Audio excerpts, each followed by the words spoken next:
Hi everyone, welcome back to the channel. Today we are taking a look back at 2024, at all of the amazing things that has happened in the world of AI, LLMs, and everything related to that. In the beginning, I thought this video was going to have a lot of stuff to talk about, and I was not wrong when I was compiling the list of things to talk about. It just kept getting longer and longer. So as a result, I am picking the most important releases, in my opinion, of 2024, and I will probably be missing a lot of things because there's just a lot of stuff to talk about, and I'm gonna have to cut some stuff, and there's some releases that I don't remember. But 2024 definitely felt like a year of AI. There was huge leaps in LLM improvement, getting close to hitting nearly 100% on a lot of benchmarks.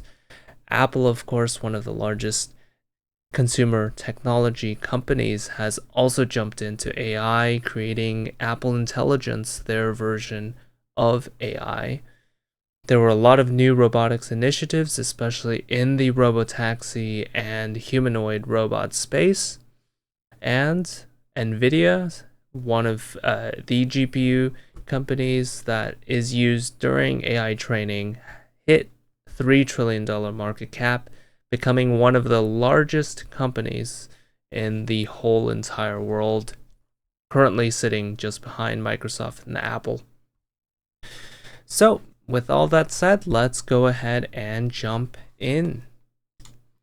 First, let's talk about LLMs, which is pretty much where we left off in 2023. It was the rise of LLMs with ChatGPT, and at this point, there was open source versions like Llama and Google jumping in with Gemini releasing, I believe, at the end of 2023, Gemini 1.0. In 2024, the battle for the top is on against between the three big companies. Of course, it's OpenAI, Anthropic, and Google vying for the top. OpenAI first released GPT-4o in May of 2024 alongside with the 4o mini, and that O after the GPT-4 basically meant Omni. It was the first model to pretty much streamline and become one of OpenAI's first multimodal models, basically able to take in audio as well as images, and being able to output audio and images with advanced voice mode. Along with the release of the 4o family of models, OpenAI also worked on their new reasoning models, which were called the O1 family. They released O1 in September along with O1 mini, and this came with a new paradigm of basically models thinking. And these models were the first time basically where it got a little bit longer to generate a response, but as a result, the model basically had time to think about its response and make sure that it's right. And in a lot of instances, it's able to reason itself to the right conclusion where the previous models might have failed. Most recently, OpenAI has announced their O3 model, which basically became very, very good. And this model is not out for public use yet. It is currently in research preview and definitely is something to look forward in 2025. Anthropic also released many new models throughout 2024 with their first introduction to their new generation of Claude, basically Claude 3 family of models, in March of 2024. They released 3 different versions of that, Haiku being the smallest and the fastest, Sonnet basically being in the middle, and Opus being their largest model. They then introduced a 3.5 version of their model, kind of like how ChatGPT also had a 3.5 version of the model, basically a big step up that isn't just a 0.1 release, but not big enough for a full version increase.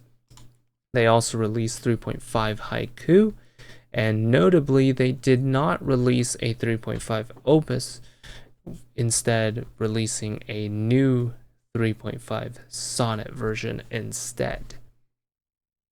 Google also had 2 model releases. One was Gemini 1.5 coming in February after their release of Gemini 1.0, and Gemini 1.5 had both their Flash version, which was basically their smaller model, their faster model, similar to the mini models from OpenAI and Haiku from Claude. And towards the end of the year, right now, recently, they released Gemini 2.0 in December. And this is the newest release. It is currently still just an experimental phase, but you can use the new 2.0 Flash. And 2.0 basically brings Gemini into the agentic era, which we'll talk about in a little bit. Of course, other than these big 3, these 3 have been playing at it for a long time. OpenAI is still the best on paper, especially regarding reasoning models. They've come out with this reasoning model and it's able to perform very, very well, especially with O3. But these days, the best is a bit more subjective and very much dependent on application, especially with taking into account the availability and pricing. A lot of these other choices are pretty much good enough. I would say Free Sonnet and Gemini has better value proposition than maybe using O1 from OpenAI. So it really is just up to the user to decide which one is the best. Each one definitely has its own sort of uniqueness to it. And I personally find myself using Sonnet a lot more and Gemini because they are free versions, whereas OpenAI, the free version is only for O Mini. Of course, other than these 3 companies, there are other companies that are jumping into the mix, and one of which was XAI, which is Elon's AI company. Last year they released, 2023 they released Grok 1, and in 2024 they released Grok 2, which is their latest version of their LLMs. And Grok 2 was a pretty good step up with Grok 2 and Grok 2 Mini, and they are available on the X platform. Amazon also jumped into releasing their own model with Amazon Nova. I've yet to test this out, but they released it in December, and it is also with many, many different sizes with Micro, Light, and Pro, and Premier. With different sizes, you're able to choose how good they are relative to their pricing. And from what I heard, this is also one of the good models for price to performance.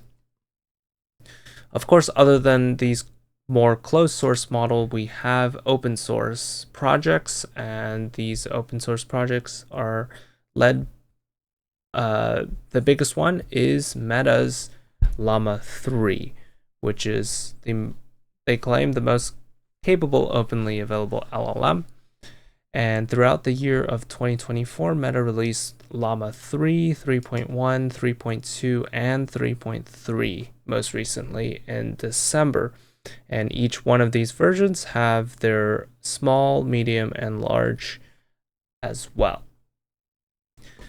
There are also other labs jumping in, I think most notably DeepSeek releasing their V3, and they became very, very notable because they were able to achieve Llama 3 level performance with very, very little training cost. It's like 1/10 of the training cost. You can see it costs just about $5.6 million, whereas a lot of these other models, especially ones from OpenAI and Google, they use millions and millions and probably even in the billions of dollars to train these. And a lot of it is, part of it is just buying these GPUs from NVIDIA, but also it just costs a lot to run these models. There's also Phi 3 released by Microsoft and Phi 3.5. Basically, they are making these SLMs, or small language models, and these are very small models but very powerful ones that can run way easier on your own local computers than running a full LLM. There's also the rise of high speed with things like Haiku, O1 Mini, and Gemini Flash models, but also high speed to serve existing models. Companies like Grok basically came up with their own chips to be able to do very, very fast AI inference, and there's also Cerebras. And these two companies offer not just fast AI, but basically instant AI. And here's an example. If I click this button, you can see it basically generated all of this text, and it can answer questions, generate apps pretty much instantly, and it does really feel fast. And in the battle to become the best lab, GPU purchasing was a large part of 2024, and that basically is why it pushed NVIDIA stock to becoming at one point the most valuable company in the world, and they are still currently over $3 trillion in an exclusive club with Microsoft and Apple. And the people buying these GPUs are people like XAI, which bought 100,000 H100s, and they were able to deploy it in 122 days, and they were looking to double this in the next couple of months. Meta also had two new 24,000 GPU AI clusters for Llama, and Mark Zuckerberg also sort of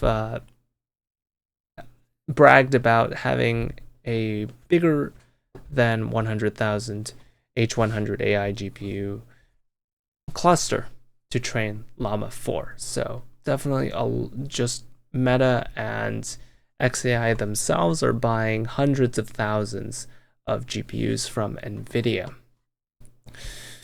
NVIDIA wasn't the only chip player. Of course, Google wanted to make their own, and they are on their 6th generation of TPUs. And Trillium is their latest one that they made, and this is supposedly also a very, very fast TPU, especially if you're using something like TensorFlow, which can take advantage of these tensor processing units. Amazon also made their own Trainium chips. They're on their Trainium 2 chip, and this is also basically their own in-house solution for GPU for AI training. And of course, Apple has been working on their Apple Silicon for a long time, and in June they announced their private cloud compute, basically hosting their own compute for running a lot of these LLMs for Apple Intelligence, and they boasted AI privacy in the cloud. Now, moving on, let's talk about basically the shift towards a more multimodal world. And this is a shift that we saw throughout 2024. The first ones was sort of Gemini with the image and video capability and also audio capability, and these were all inputs, and now we are seeing models being able to output these in different modalities like audio. So OpenAI released their advanced voice mode, basically not just AI generating out text and then doing text to speech, but instead the AI itself was outputting this audio file. And Google also with Gemini 2.0 has native image output. And for example, in this example that presented by Google, you can tell Gemini to turn the puffy jacket into a small pillow and remove the blanket, and you can see in the output it basically has the same exact image with those changes. I think this is very cool, especially with this demo. Basically, this person, Robert, asked Gemini to play tic-tac-toe and asked Gemini which move they should play. And here it is. This is the modified version of Gemini. Basically directly modifying the image, understanding that this is a game of tic-tac-toe and understanding how tic-tac-toe is played, and that it is currently X's turn, which was mentioned in the message, and that drawing an X in the spot would basically win X the game. So I think this is very cool and a very interesting demo. Basically, this is not just you telling it what to modify, but it actually understanding what the image means and understanding what to modify based on your question. So I think this is going to be very, very cool thing to test. And this specific Gemini test is for early testers right now, so I'm not able to test it. But once I'm able to, I'm definitely looking forward to playing around with this. We also saw a big shift towards agentic abilities, and that is something that even Gemini 2 mentioned, and that is the idea of AIs having more knowledge of what to do, basically planning out their steps to accomplishing a task instead of just answering questions. And we have things like Replicate Agent. Basically, you tell it an idea of what you want to build, and it will build it for you, and it will basically plan out its steps. It will probably go around and figure out what code to write, what things to download, how to actually deploy it, and that is one version of agents. We also have the Claude computer use, basically the LLM itself understanding what a computer is and being able to interact with a computer and move your mouse around and do things on your computer. I think this is also a very cool demo that I might try out in a future video. And we have Devin basically being a junior software dev, where you can message Devin to do a task like here's the pull request, please make the changes, and then Devin will do those changes for you. And there are also a very light version of this in GitHub that they're working on, which I find very, very cool. In 2024, we also saw the rise and fall of AI hardware, and we saw a lot of these hardware devices like the Rabbit R1 come into the scene and promise being kind of a phone replacement, but also ended up not being a phone replacement. We have the Humane AI pin, which basically is a pin that does similar things to your phone, but instead of having a screen, it projects onto your hand.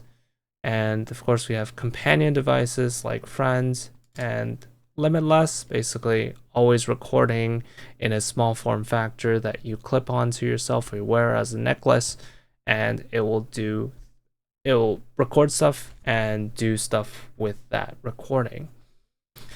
I personally find that these AI devices are cool concepts. However, I think personally for me and for the vast majority of people, charging both your phone and then bringing an extra device is just more hassle, and your phone can pretty much do all of this stuff. These things can be done through a phone app pretty easily, actually.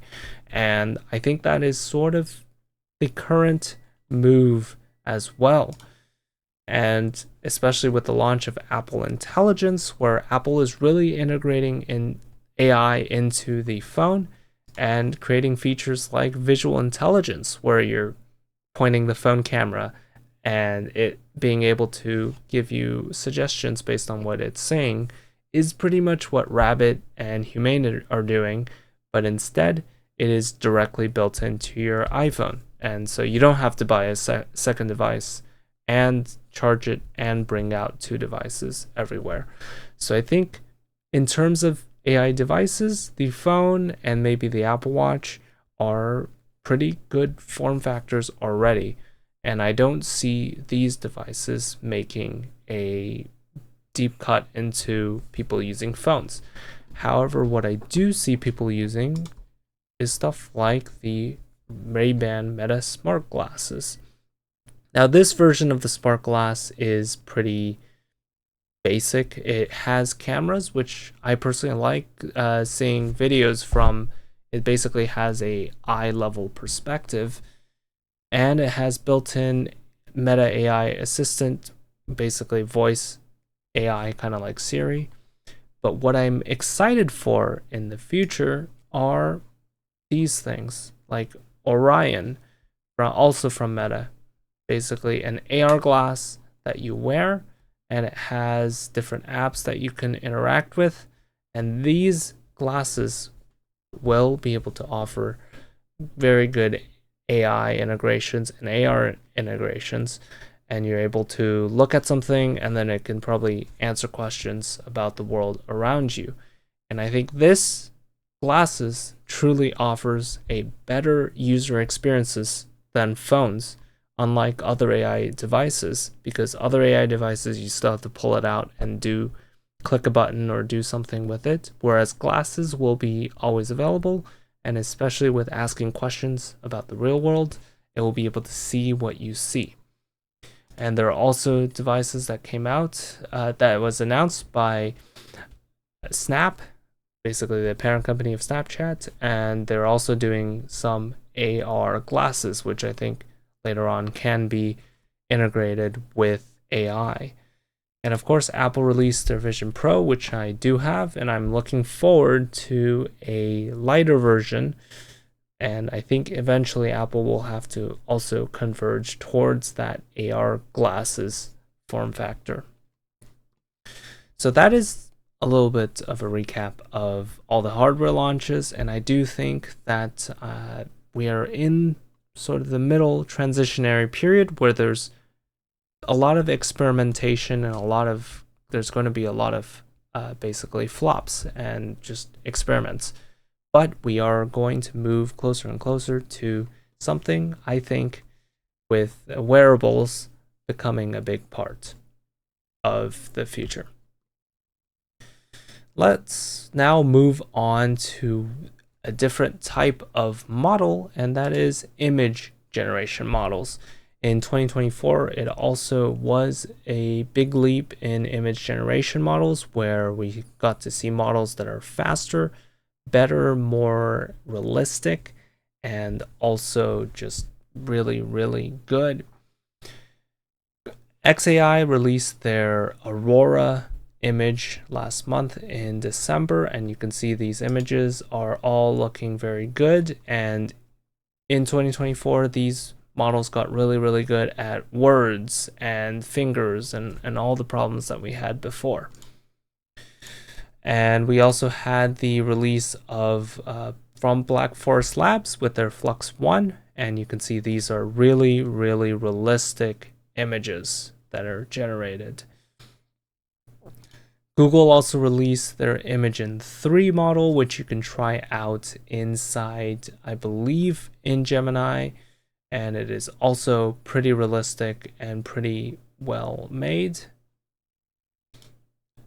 And of course, along with video AI, it comes video AI. Sorry, image AI comes video AI, and that was spurred with Sora announcement from OpenAI, basically their version of a video model.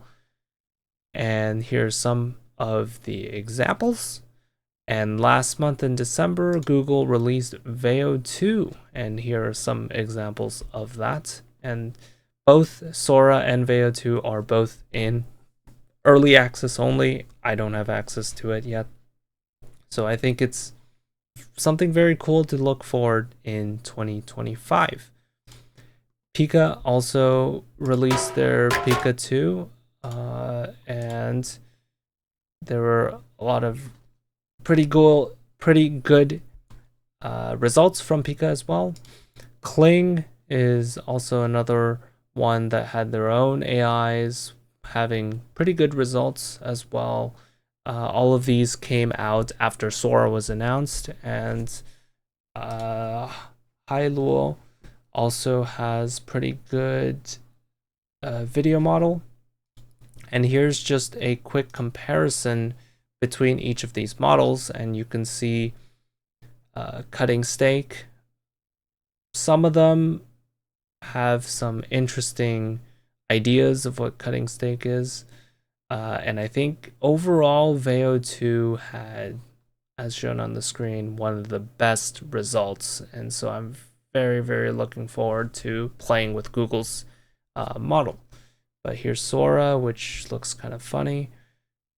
And yeah.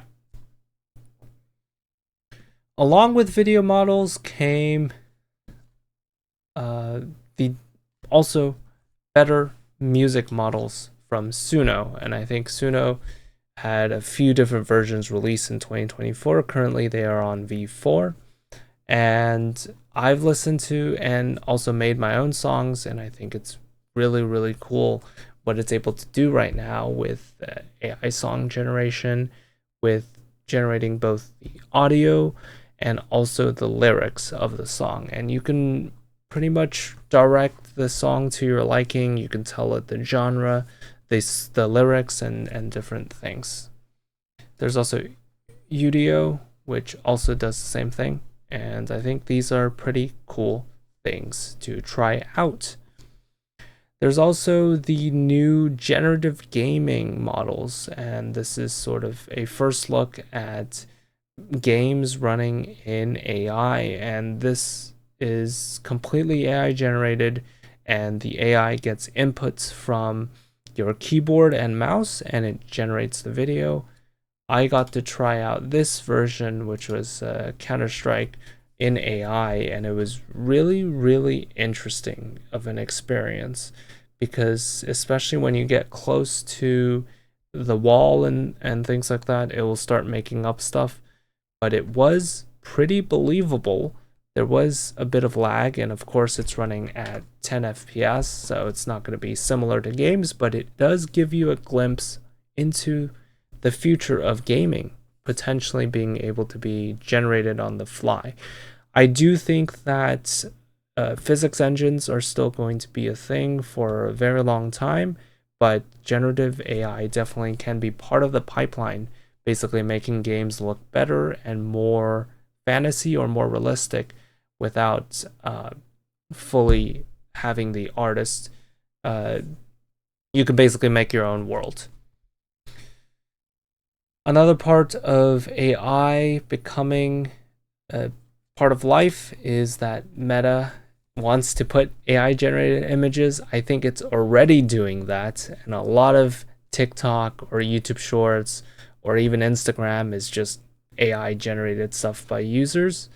So we're going to have to watch out for that in 2025, especially as I just showed, video image models getting way better, and music models coming out. There's going to be a lot of generative AI content online, and hopefully it's going to make the online experience better, but at this moment I personally feel like it's not that much better. Now moving on to robots. 2024 definitely had a lot of robots, especially the continuation of Robotaxis. Waymo made a lot of new announcements, expansions into different areas like the East Bay, LA, Austin, Miami, and most recently internationally into Tokyo. And of course, Waymo's not the only player. Zoox, which is a subsidiary of Amazon, is making a Robotaxi, and I think this is more closer to the future of Robotaxi, basically building a dedicated bus, big car, van looking like a car, and having a Robotaxi based on that instead of just having an existing car. Tesla, of course, announced their own Cybercab, and this is what it looks like. This is a two-seater, so Tesla is going into the sort of the smaller car segment. Of course, they will also have their Model Y version, but it's very interesting seeing the different visions of different companies, where Tesla's Cybercab looks this type of futuristic. We have Zoox with their big box van, and of course Waymo currently still using Jaguar cars. Tesla also announced their new updates for Optimus with this humanoid robot walking around their factory, and of course Figure also is doing the same thing, and there are a lot of other companies doing humanoid robots right now. And the idea is a lot of these companies are working on humanoid robots for factories, basically doing factory work, and it's supposedly better than traditional robotics in factories, where you have to basically build a robot arm around a certain process. Instead, these are just going to be like humans, and they're going to be able to do things that humans would be able to do and learn on the job. So this is also something very interesting to look out on in 2025. All right, so overall, 2024 had a lot of improvements, especially in the realm of LLMs. We have new models from the top dogs like Google, OpenAI, Anthropic, and new entrants from Amazon, XAI, and of course, new open source models from Meta, DeepSeek, and Microsoft with their 5.3. And there's so much infra play, from NVIDIA being a big company, $3 trillion company, to Grok and Cerebrus working on ultra-fast AI inference, and of course Google, Amazon, and Apple building in-house chips to help them with their own models. There are new paradigms in AI usage, for example, tool use and computer use, true multimodality between models for both input and also output of images and audio, and of course, new generative AI in videos and images and also games. There's also experimentation in the hardware section, which I find very cool, with, of course, Apple's hardware software integration, Rabbit AI, Human AI, and different pens, and humanoid robots and self-driving cars.